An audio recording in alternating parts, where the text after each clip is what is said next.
తేకపోవడం వల్ల దుర్ముహూర్తం వచ్చేస్తున్న సమయంలో ధర్మరాజు పక్కనే ఉన్నటువంటి వేప చెట్టు మొదలుని నరికి కొన్ని పూజలు జరిపిన తర్వాత ఆ మొదలుని శివలింగంగా ప్రతిష్ఠించారు.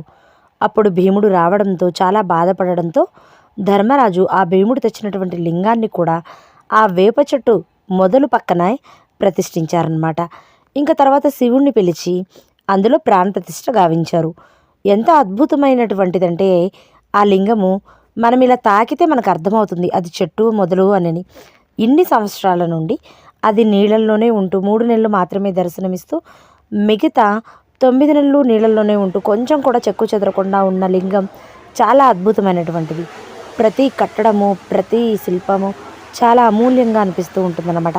మేము వెళ్ళినప్పుడు గుడి క్లీనింగ్ అనేది జరుగుతూ ఉంది. లోపల లైటింగ్ కూడా ఏమీ లేదు.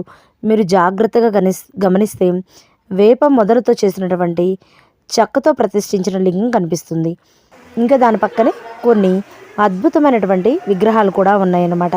వీటన్నిటిని పాండవులే ప్రతిష్ఠించారు. ఇది గుడి వెలుపలి ప్రదేశము. చూడండి చుట్టూ కొండలు ఉన్నాయి. గుడి కూడా చూడండి ఎంత అద్భుతంగా ఉంది. వీళ్ళు చాలా బాగా క్లీన్ చేస్తూ ఉన్నారు. ఇటువంటి ఎన్నో అద్భుతాలు ఆ గుడి లోపలే ఉన్నాయన్నమాట. గుడి లోపల గుడి వెలుపల చాలా చోట్ల చాలా విగ్రహాలు ఉన్నాయి.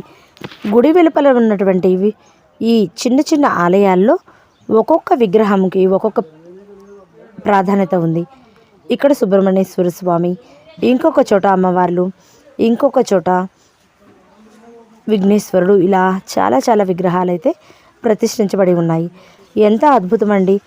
9 నెలల వరకు నీళ్ళలో నిండా మునిగిపోయినటువంటి గుడి ఒక్కసారి 3 నెలలు మనకి దర్శనం ఇవ్వడం అంటే మామూలు విషయం కాదు.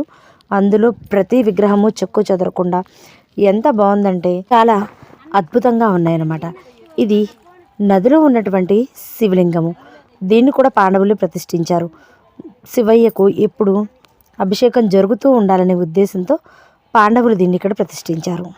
మనం ఎన్నో ఆలయాలు చూసే ఉంటాము. ప్రతి ఆలయంలోనూ శివలింగంకి ఎదురుగా నందీశ్వరుడు కొలువై ఉంటాడు.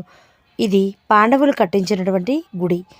వాళ్ళు కూడా నందీశ్వరుడు ఎదురుగా శివుని ఉంచారు. మన సంస్కృతి సాంప్రదాయాలు చాలా చాలా గొప్పవి. దీన్ని మన తర్వాతి తరాల వాళ్ళకి మనం ఖచ్చితంగా అందించాలి. ప్రతి ఒక్కరికి మనం వీటి గురించి అర్థమయ్యే విధంగా చెప్పాలి. మన పూజలైనా సాంప్రదాయాలైనా దేని గురించి అయినా సరే మన పిల్లలకి ఖచ్చితంగా నేర్పించాలి. సంగమేశ్వర ఆలయము నదిలో ఉంటే ఇది మాత్రం ఒడ్డున ఉన్నటువంటి దేవాలయము. చాలా చాలా అద్భుతంగా ఉంటుందండి. చూడండి మీరు క్లియర్గా చూడవచ్చు. ఇక్కడ మనం నది ఒడ్డు నుంచి చూస్తూ ఉంటే మనకి సంగమేశ్వర ఆలయం